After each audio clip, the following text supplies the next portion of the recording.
Kakinada rural మండలం Turangi Alluri Sitaramaraju colony వాసులకు మహాలక్ష్మి నగర్ లో ఉన్న కార్పొరేషన్ త్రాగునీరును పైప్ లైన్ ద్వారా అందించాలని కాలనీ వాసులు అల్లూరి సీతారామరాజు విగ్రహం నుండి డ్రైవర్స్ కాలనీ రోడ్డు వరకు ప్రదర్శన చేసి ధర్నా చేశారు. ఈ సందర్భంగా కాలనీ వాసులు చింతపల్లి అజయ్ కుమార్, జవాది అప్పలరాజు, కణితి అమ్ములు మాట్లాడుతూ 4 దశాబ్దాల క్రితం ఆనాడు మున్సిపాలిటీలో నివాసం ఉంటున్న మమ్మల్ని అల్లూరి సీతారామరాజు కాలనీలో ఆనాటి నుండి నివాసం ఉంటున్నామని, ఆనాటి పాలకులు మాకు మున్సిపల్ నీటిని కల్పిస్తామని, అభివృద్ధి చేస్తామని హామీలిచ్చారని గుర్తు చేశారు. 4 దశాబ్దాలు గడుస్తున్నా శాశ్వతంగా కార్పొరేషన్ నీరు నేటికి అందటం లేదు.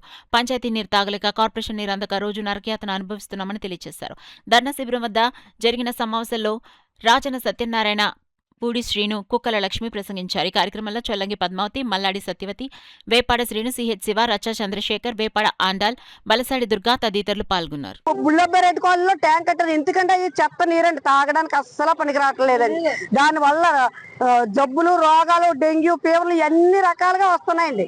కానీ ఇప్పుడైతే మాత్రం మాకు వాటర్ పరిష్కారం చెయ్యాలండి. ఇప్పుడు మున్సిపాలిటీ డ్రైనేజ్ వాటర్ మా కాలనీ మీదుగా ఇచ్చారండి. అంటే వాసన భరించడానికి, ఆ రొచ్చు తాగడానికి మేము పనికొస్తాం, కానీ మంచినీళ్ళు తాగడానికి మేము పనికిరావండి. మేము అధికారులు కోరుకునేది ఒకటే అండి, మాకు మంచినీరు శాశ్వతంగా పరిష్కరించాలి. ఆ మహాలక్ష్మి నగరం ఆ ట్యాంకర్ నుంచి ఇప్పుడు వెళ్ళిన పైపు నుంచి మాకు టీ లైన్ కలిపండి. అగో పగడాలపేటలో ధర్నా చేశారండి, వాళ్ళకి టీ లైన్ కలిపారు. వాళ్ళకి లాంటి వాళ్ళు మేము కాదండి, ఓట్లు వేయడానికేనండి మేము ప్రజలు. మా సమస్యలు తీర్చడానికి అధికారులు పట్టించుకోరండి మాకు. మేము అంతవరకు వస్తే మేము పవన్ కళ్యాణ్ గారి దగ్గరికి కూడా వెళ్ళి ఒక 2 రోజులు 3 రోజులైనా మేము అక్కడ ధర్నా చేసాక ఉంటాం. ఈ పట్టు అయితే మాత్రం మేము వదలవండి. ఇప్పుడు దాకా మేము ఏదో ఇంకా చేస్తారు, అధికారులు ఇంకా చేస్తారని ఇప్పుడు దాకా అదే నిర్ణయంతో ఉన్నాం. కానీ ఇప్పుడైతే మాత్రం మాకు ఓపిక అయిపోయిందండి. మేము నాయి బ్రాహ్మణులు అండి. వాళ్ళు పొద్దున్న వెళ్ళండి, నిలబడి చేస్తే గానీ, మగవాళ్ళు తెస్తే గానీ మాకు అవదండి. అలాంటిది అవతల కాలనీకి వెళ్ళండి, మేము నీళ్లు కొనుక్కుని తెచ్చుకుంటే మా కాలనీ ఎప్పుడు వచ్చండి. మాకు మంచాన్ని పడిపోతే సూచిదారు ఏ అధికారి కూడా రారండి మాకు. అందుకనండి మాకు మంచి నీళ్ళ పరిష్కారం మున్సిపల్ వాటర్ మేము ఇవ్వాలి.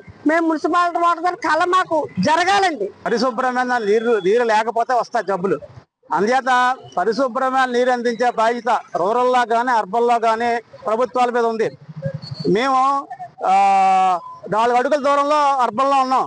డ్రైవర్స్ కాలనీ, సీతారామరాజు కాలనీ పక్కనే, ఇలా దాటితే మున్సిపాలిటీ. అందుచేత ఈ ఒక పక్క ప్రభుత్వం ఏమో మంచినీరు కోసం, శుద్ధమైన నీరు కోసం, డ్రైనేజీల కోసం పవన్ కళ్యాణ్ తదితర నారాయణ గారు ఇట్లాంటి మాటలు చెబుతున్నారు. మేము నారాయణ గారికి కూడా గతంలో పిటిషన్ ఇచ్చాం, పవన్ కళ్యాణ్ గారికి పిటిషన్ ఇచ్చాం. 40 సంవత్సరాల పాటు మా తిప్పలో ఇట్లాగా ఉన్నాయి, నీళ్లు తాగట్లేకపోతున్నాం. అసలు మేము అడిగేది నీరు నీరు నీరు. ఆ నీరుని ముందు శుద్ధి చేయండి, కార్పొరేషన్ నీళ్ళు ఇవ్వండి. కార్పొరేషన్ నీళ్ళు ఇస్తామని చెప్పి అన్నారు, ఇవ్వట్లేదు. బాధాకరమైన విషయం ఏంటంటే ఈ ప్రాంతంలో శుద్ధమైన నీరు, మంచినీరు లేకపోవడం వల్ల చనిపోతున్న కేసులు, లివర్ డ్యామేజ్తోనూ, లివర్ వ్యాధులతోనూ, కిడ్నీ వ్యాధులతోనూ చనిపోతున్న వాళ్ళు కూడా ఎక్కువ మంది మా ప్రాంతంలో బయటకు వస్తున్నారు. అంచేత ఆ లోతులకు వెళ్ళి ఆలోచించండి. శుభ్రమైన నీరు తాగకపోతే ప్రజలు అడగలేకపోతున్నారు, నిలయలేకపోతున్నారు, కానీ ప్రాణాలు పోతున్నాయి. మురికి నీరు తాగుతున్నాం ఒక రకంగా. దీని నుంచి బయటపడాలంటే మాకు మహాలక్ష్మిలో ఉండే ట్యాంక్ నీరు ద్వారా సరఫరా చేయాలని చెప్పి ఈరోజు నిరసన చేస్తున్నాం. ఇది అయ్యే వరకు మా పోరాటం కొనసాగిస్తామని చెప్పి ఈరోజు ప్రజాప్రతినిధులకి, అధికారులకు మేము తెలియజేస్తున్నాం. నా పేరు అజయ్ కుమార్.